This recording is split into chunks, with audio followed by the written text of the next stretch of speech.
On this episode of Chicago Beer Pass, Nick are getting down with some 312 lemonade. It's 312 day. Goose Island has released a new beer. We're diving in.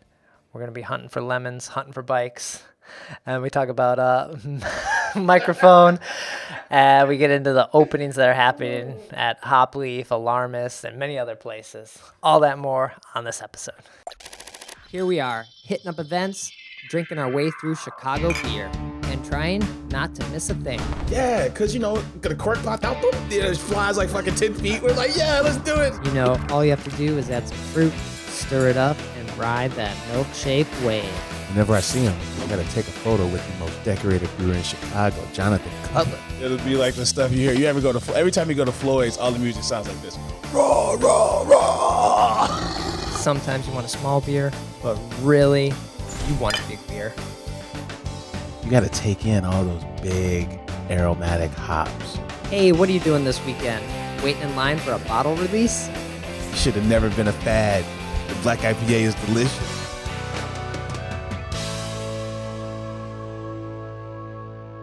Hey, and welcome to Chicago Beer Pass. I'm Brad Chmielewski. Brad, what's up, man? I'm Nik White. And we're getting 312. 312 Day is tomorrow, a tradition like no other. Mm-hmm. Spring is in the air, and we got the oldest 312 stuff we could find, and we're rocking that on the show today. Yeah, I have a black 312 hat too, so. Yeah. It looks better for camera. I got the old school Clybourne joint. Nice. Yeah, it's the old logo on the back, which is cool too. Yeah. Well, and on Instagram, I was drinking out of the 15th Wrigleyville anniversary cup. Oh, rest in peace, Wrigleyville.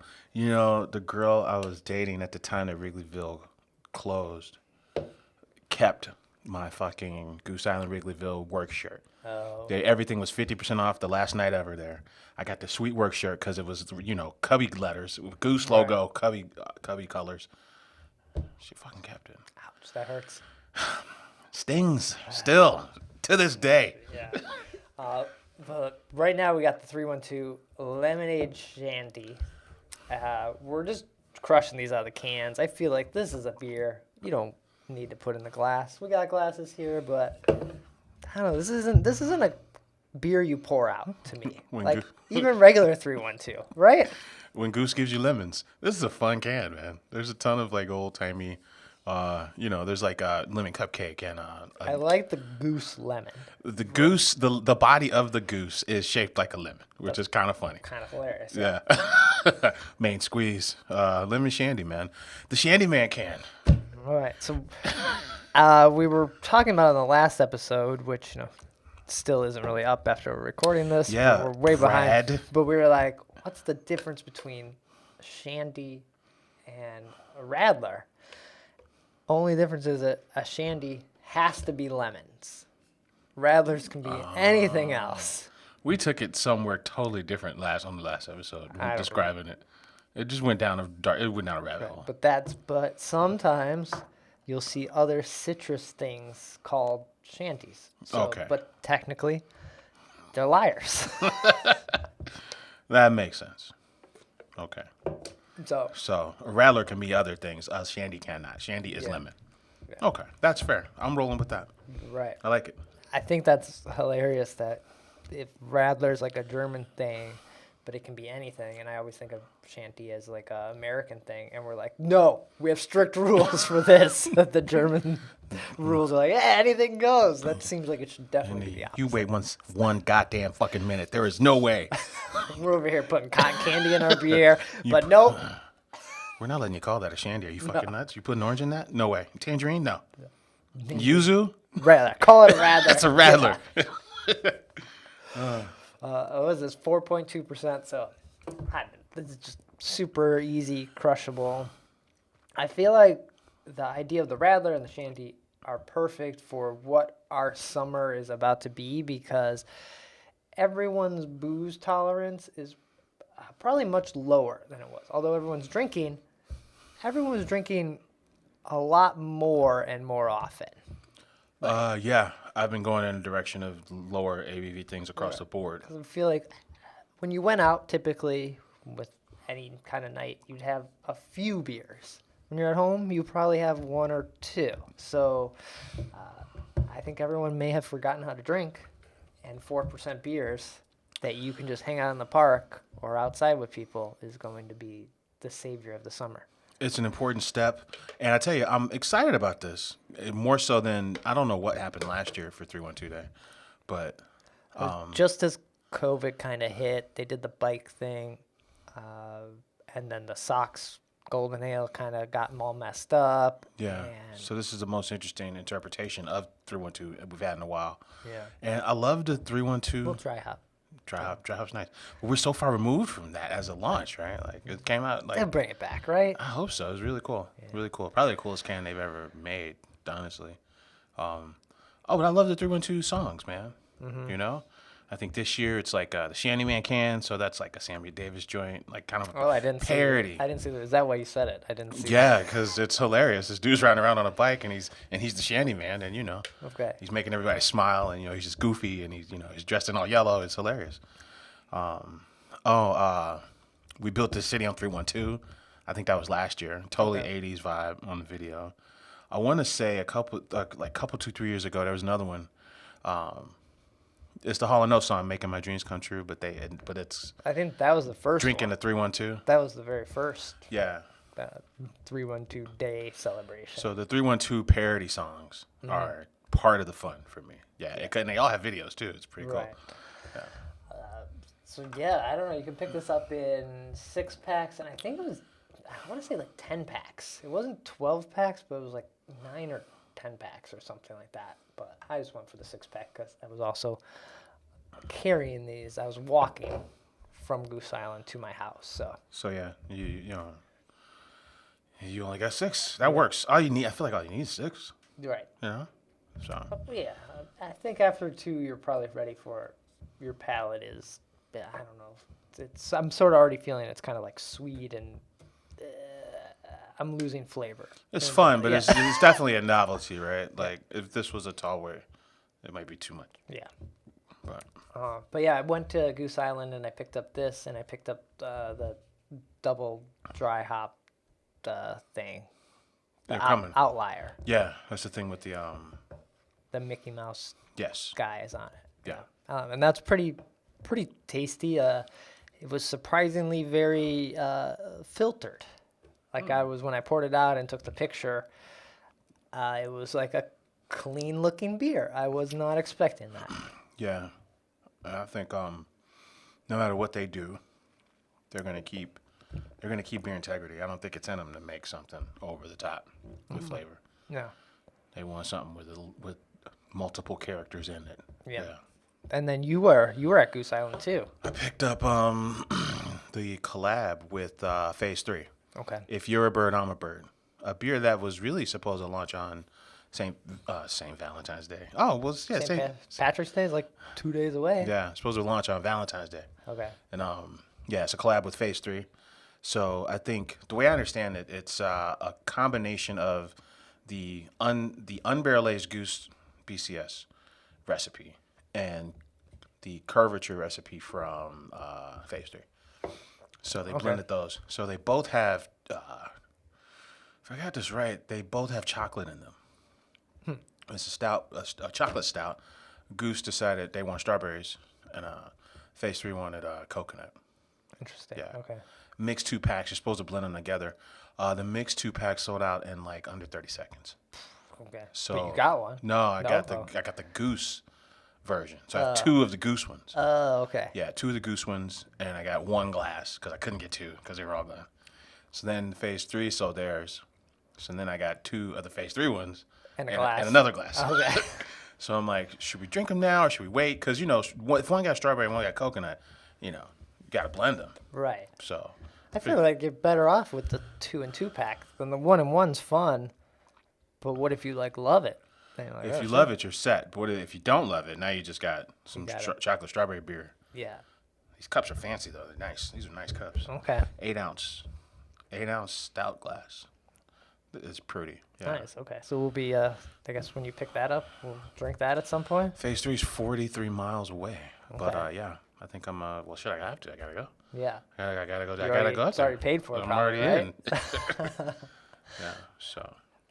And then one other Goose Island, we got a few Goose Island things. So, what I did see before we get into 312 Day and what they're doing, I did see Lightfoot said stadiums be open, people in them. So I feel like that is important to Goose on both fronts because they have the Sox Golden Ale, and then they're like the beer of Cub Wrigley there. That's right, because Wrigley's an AB house, so you know there's going to be Goose there. I think both of those parks, hold somewhere 40,000 people, but I think 8,000 aren't going to be allowed every game. Okay. So that's still a lot of people. And For that's the first half, or is that for the whole season? It sounds like it's for the whole season. I was looking into tickets, and only season ticket holders they got dibs first. Okay. So regular folks won't even get in until maybe June or something. Oh, all right. But I know the capacity was cut to 8,000 though. So, but I mean that's still a lot of people. That's a good amount. So, and they sell a lot of beer. You go for the camaraderie and the beer. Yeah. And then the game. But I wonder if that's happening. I'm sure the Chicago Fire are probably gonna actually kick off this time because they had moved to that was Soldier Field, right? Soldier Field, and then they didn't get to play last year at all. That's right. They were out in wherever, way south. Toyota Stadium. So Cicero and 55th Right, or something. but I don't even know if they played. I don't know where they play. I don't follow the Chicago Fire, but you're wondering if they even had a season? Yeah. Same. I don't know. Yeah. It'd have been cool to see just hang out at fucking Soldier Field. Right. Our buddy Sergio's he had season tickets. I don't know if he held on to them or was put on some sort of waiting list because of that. So. If they open up though, he's gonna have first dibs. All right. I was kicking myself for not having side tickets because I'd like to be at opening day. That'd be fun. What's the price run for season tickets there? That's a good question. I've never even bothered to look. I feel like Wrigley's probably nuts. Oh, dude, yeah. I think they were saying how Chicago has the most expensive tickets in baseball and the cheapest tickets in baseball. Mm-hmm. So, yeah, with Sox games, you could. There's never a such thing as I couldn't get tickets to a Sox game. Right. So I never bothered to look at season tickets. Okay. Yeah. So.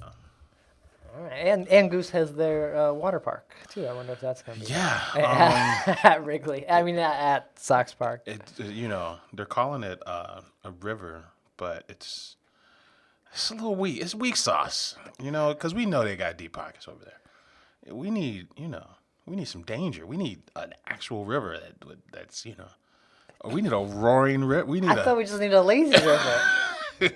You could get in. It's like a bubbling brook. It's like a stream in a really quiet pond. So it's not what it should be. Urinal that's running. It's running at urinal strength. This fucking island. I've never seen it. It's not fun.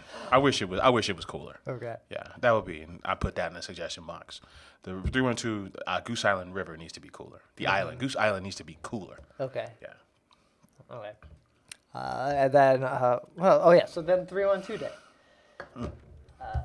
Since we'll lump all this Goose Island stuff in together, and then we have a few other spots we hit up.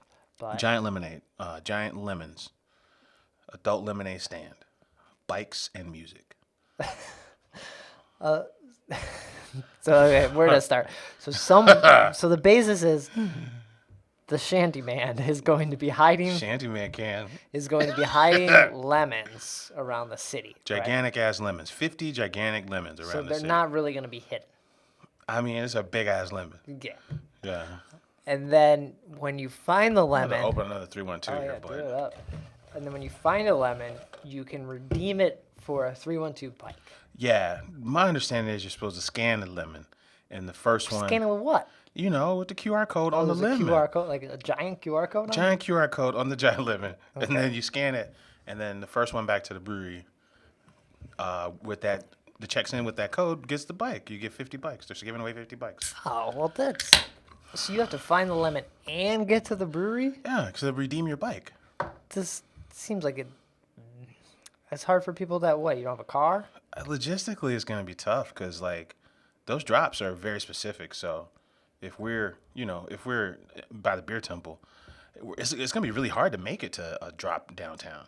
You know, Right. it'll be redeemed by the time we would get down there. Right, because last year, or I'm sure this year, there's like clues to where it's put at, and then you find it. Last time, then the code the code was probably 312 or 0312 or whatever was the bike lock code, and whoever unlocked the bike got it.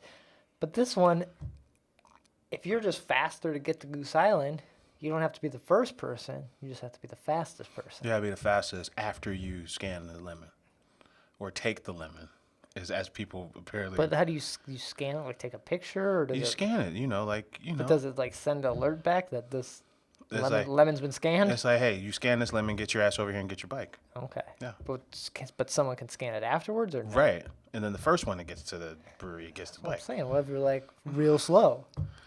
That is why you would just take the lemon, right? Because if I found a lemon, all right, cool. I might not make it there before somebody else. Let me go ahead and take the whole lemon. Right.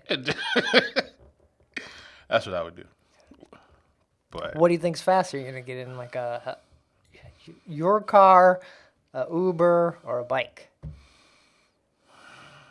And if you get there, me, I'm getting in a cab. I'm not very speed. My top speed on the bike ain't really that fast. so you get there in a cab or Uber, and And now then- you have a bike. So Now I gotta you ride. gotta take the bike. I gotta home? ride this bike back to the crib. Yeah, I hope it's not like 30 That's why I degrees. felt like having the actual bike there made more sense. Because if you're downtown, you live downtown. Mm-hmm. What if you don't bike in the city, but you like lake path biking? You gotta get that bike back.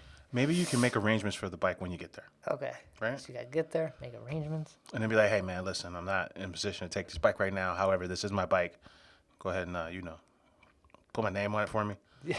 Don't give it don't give it away, man. They're I like, just yeah. feel like that's a bummer. Like I want the bike. If I was to find the drop, I want the bike. Bust open the lemon and get the bike out of it. Oh, and then just go get the bike right on the spot. Yeah.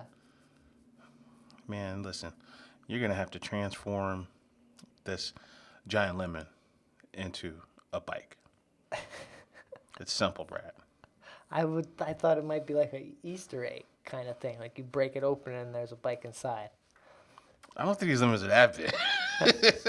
I'm looking at pictures of Shandy, man. It's a good sized lemon, but it ain't big enough to have a bike in it. Okay. But they're doing this and they're doing music. And I just feel older and older every year, man, because That's how time works. Beach Bunny, let me see if you know these guys.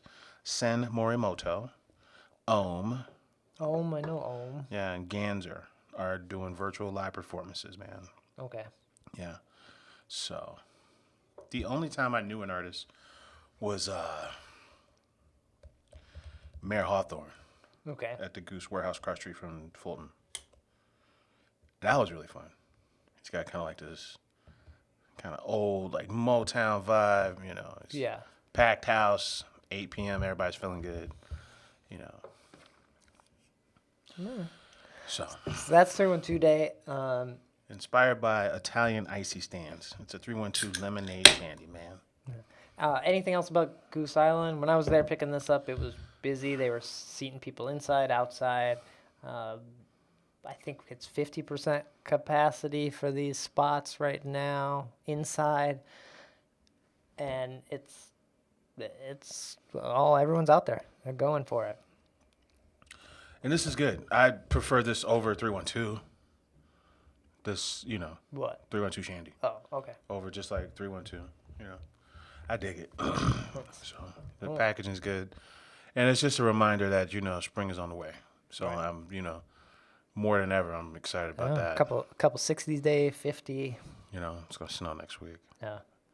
but yeah, we got that tease. We got that annual fake spring tease. Oh. So. So then what else? I saw you you went and drank somewhere. Yeah, man. I went over to Metropolitan Brewing. Okay. So this was Chicago's birthday, and to celebrate Chicago's birthday, they released the second version of their Seipp beer series, Okay. with which celebrated the 1893 World's Fair. So apparently this is called Columbia Bach. It's a World's Fair Bach. Apparently this beer was made for the World's Fair, and then brownies debuted at that World Fair. Okay. And this was the first one. This wasn't the White City one. The White City one was the second one, right? No. Or is this? No, the White City is the first one. Okay. 1933 I have was backwards. Okay. yeah, 1933 was the second one. Okay. That was a century of progress. That was the theme of that one. But the White City, where they did Museum of Science and Industry out south of Hyde Park, that was the very first. That was the first one. Okay. Yeah. So this was brewed for that one. Conrad Seipp Brewing Company. Still don't know the name of this joint. Yeah. Saw the old boy Josh Riley. We drank in mask. Okay. Not my jam. Let's be clear. But it was a good way to celebrate Chicago's birthday, and so we did that, and we met the granddaughter of Conrad Seipp. Oh, okay. So Nice. the way I get it, she was actually pretty cool. So Seipp apparently was It was the largest brewery in Chicago and one of the largest breweries in the country after the Great Chicago Fire. Okay. So I think that's around the time Schlitz came down, because Schlitz came down and said, "Oh, it sucks that all your breweries burned down. We'll help you out." I got this beer, and he started buying a bunch of property. Right. Right. He ended up being the huge property landowner, more than everybody except the Catholic Church, because he was buying a bunch of bars and shit. Okay. But Seipp was the physical brewery was around where modern day Bronzeville. So we're talking just south of McCormick Place. So maybe 31st and Cottage, something like that. Okay. So it was out of the range of the fire. So that had one of the reasons why it was so big. It was so popular, because it didn't burn down, and they seized the opportunity and started making more. So I'm like, hey man, is it are there any remnants of this brewery still there? Because I'm familiar with that. I went to grade school over there. Yeah. I'm like, can I go see this? And she's like, no, they took all the bricks from the original building and built the house up in Wisconsin. Oh, well, that's cool. That is cool. Yeah. So there's nothing to remind you of it there, but they like the historical angle of it. And I'm like, well, why was it so popular? What about him? He's like, well, he was one of the few guys who took this beer and was sending it out west to the frontier, right? Oh. So it was he would he would either buy or rent these refrigerated cars and put this beer on cars. And where other people in Chicago were just selling beer to Chicagoans, he was making it a point to, send beer to the frontier. And those guys only had whiskey. Okay. So he's like, they would say Conrad Seipp's doing more for fucking the frontier expansion than anyone in the country, because he's sending beer out there. Crazy. So I didn't know that. Yeah. So 6% Bach made for the Columbian Exposition. Nice. World's Fair. Were you drinking that, or did you go Jitterator or something? Nah, I tried that, and then I tried the first one, which was the one we had, Yeah. the extra pale. Okay. So I had those two, and I'm just I'm tired of drinking out of this fucking mask. So I'm going to peace out. You had to pour it through the mask? What? Yeah. Filter it Yeah, again? man. Mask filtered, 6% Bach. But no, it was weird. You have to so if you're in a group and we're all 6 feet apart or whatever, I have to turn my back to the group, pull my mask down, have a sip. That's their rules? That's Metro's No, rules? that was my interpretation. They were just you can't, you can only have your mask down if you're taking a sip of beer. Oh, okay. So, but if my mask is down, What if you're a little sipper? You just take tiny little sips. a lot of mask guys. That's why this is so hard for me. It's I love these places and I want to support, but I for one am not someone that can support hanging out at these bars. Okay. And they're just doing their job. I get it. Safety first. I wasn't an anti-masker. I wasn't causing the scene. I'm just all right, that's cool. I'll take it for a spin. And I took it for a spin and I ain't like it. So Yeah. I'm all right, well, now I understand what my limits are. I understand the thought process, because it is kind of stupid that you have to wear a mask if you're walking around in the place, but you can not have your mask if you're sitting down. So it makes sense to them being hey, just keep your mask on unless you're consuming something. Yeah. But at other restaurants, as long as you're sitting at the table, you can have your mask up. It's what's the difference here? Yeah. So, but the story was cool. Hanging out with Conrad Seipp's. I think it was a great granddaughter. Okay. That was cool. And yeah, and it came with some fancy cups too. So Neat. I was excited about that. So that was my stop Cool. this week. Oh, shout out to Microphone. I went up there and picked up some Breakfast at Tiffany's. I think that's my favorite beer from them. It's like a blueberry Berliner Weiss. It's got a little maple in it. Just all plays very nicely together. Nice. Okay. Yeah, and they had a barrel-aged stout on draft that they weren't selling in packaging. So I sat on the patio, and it was glorious. It felt like 60 degrees. It was like 11 in the morning. Nick drinking at 2 breweries this fuck is past wrong with week. me, man? Yeah, pandemic's over. It's over. If Let's Nick's drink. out there drinking, it's over. You know, so I'm hanging out by a barrel. You know, I'm outside. I'm having like 6 ounces of beer, and I'm like, man, this is all right. It feel nice, but you felt like you were doing something wrong too. Well, on the patio at Microphone, well, it's early, so there's no one there. Yeah. There's one other dude. He's on the other side. So it's a little different. You know, you don't have to wear your mask when someone takes your order. Yeah. But whoever you're with, you don't have to wear a mask. Okay. You know what I'm saying? So that was a little different. Probably because it was outside, which is why Metro should have had their patio open. I thought that was a little weird. But, you know, if it's only like 4 people serving, they didn't want to have to deal with the range of indoor plus going outside. Was Metro serving at the table? Because they probably got rid of the bar services, I think, are still. Bar, I don't know if you could order at the bar. Okay. I think you had to have a table. And then the tables, it was like every other table. So Okay. it wasn't a lot of folks. I still think, I don't think you can order at the bar at a lot of these places that are opening. Right. Like if you were showing up with no reservation, there's almost like a little to-go section as soon as you walk in. Mm-hmm. Packaged goods, you take that and then go to the bar and check out. But no one's drinking at the bar. Right. Right. So. All right. Cool. Yeah, Nice. man. So, all right, a couple good stops. Yeah, the only thing I did was pick up this 312. Yeah. Let's see, what else? We got some, there was some news. There's a couple things happening. One, Hop Leaf, I saw, is opening back up April 1st. Pandemic's over, man. 50%, that was kind of their thought when they could kind of break even or be open. Like it just made sense for them to be open at. Right. Okay. So they're going to be open, full menu.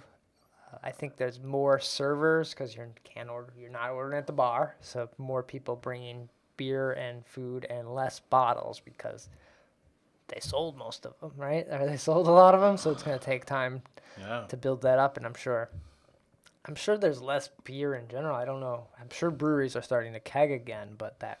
Yeah. I mean, all the beer, like everyone who's opening a bar, right? How much of that product are you rolling with 12 months later? Right. You know? Yeah. Even if you had it. And I saw Alarmist. They opened back up today on us recording this, the 11th, and they have a new Hellas called Soft Close Open. I saw that. Yeah. So tempted to go pick that up because, we're on that lager It's game. an old man beer show now. Yeah. Yeah. Lager Love segment. So, yeah, stuff is opening back up. I think just on the way here, even Biden was like, hey, all adults can get this vaccine by May 1st. Go. God. So, Go, live your life, drink, yeah. party. Yeah. So you still got to wear the mask when you're out. If you got the vax, how do you know? What's the latest on that? Like you vaxxed, we show up 6 deep. You, me, 4 other fuckers. We're 6 deep. We're all vaxxed. Yeah. Are we wearing masks? I think for the moment, especially in Chicago, it's sort of like we're gonna be polite and wear the mask. We don't know what other people have done, but come end of summer, if you haven't got the vaccine and you're out, this is your fault if you get it. If you get sick now and everybody else has gotten vaxxed. Yeah. I feel like the first few months are gonna be like, cool, we'll be nice. We have all these fucking masks that we all bought. Yeah. I'm gonna keep wearing these things. They're gonna be like my winter gear now. Got scarf, mask, keep my face nice and warm. I had like packages and boxes of mask stuff. So, so I think the polite Got like thing, 20 masks. polite thing would be just to like continue on as is, wearing your mask For when now. you're- yeah, Okay. but probably less. I don't know. What if you're at like the stadium? You wearing your mask then? Like you're outside? I don't know. That I don't know. Maybe it's kind of like a see what happens. Yeah, I'm gonna go. Like I picture myself walking most of the time. Find my seat, have a beer, get up, walk around, and I probably wear my mask for that. But you're not going till they're in the playoffs. I'm going October. Yeah. Cool. Any other news or anything else we come across? I think that's all we got, man. Okay. We mentioned on the last episode Stout Fest, 302 day. Things are starting to open, which means we may start to see some more events popping up. I'm sure everyone's going to be a little cautious on that and just how that's going to play out. Probably small tastings, maybe. I could see beer dinners making kind of a comeback as a way to have an event now, because you could like sell those tickets, have a limited number of people in there, and guarantee that to happen. So that could be fun. Prefix. Yeah. I hear you. Yeah. And probably bring costs down on like the menu thing. Like, oh, and let's like a bangers and lace. Like, we can't come back with our full menu, but we can have like a beer dinner kind of thing. Yeah, pick it for me, and then give me a chance to eat it there. If you're sold out, sell it to me to go, and I could just, But yeah, I just want to have the beer and the food already picked out for me. Just tell me what to do. Just tell me what to do, so I don't got to look at this menu and decide. Yeah. Yeah, that'd be fun. Which was kind of that was the fun of beer dinner. All right, cool. We're drinking this brewery and we're eating these things. All right, cool. Let's go. Yeah. I in. don't have to think about this. I don't have to look at the menu. Yeah, Yeah. I'm down. So I just thought of that, but I feel like that could be a great thing to kind of come back. Kickstart everything. The local breweries and the local dining, and like you said, it sounds like it would be cost effective if you're focused. If you're focused on And just a handful of reintroduce things. people to some of these things that they've been drinking White Claw all year. Yeah, And not thinking about. Gonna close me out with a little bitty bottle of whiskey, a little 2-ounce bottle of whiskey. Close me out with that and my little 5-course dinner, with all my beers. Do that for me, and I'm there. Bangers and Lace does that, or anybody does that. That's what I'm having for dinner. All right, there you go. Cool. All right, I think that's gonna do it for this week's episode. We'll probably do another video, either some of this Columbia. We got our live streams we've been doing.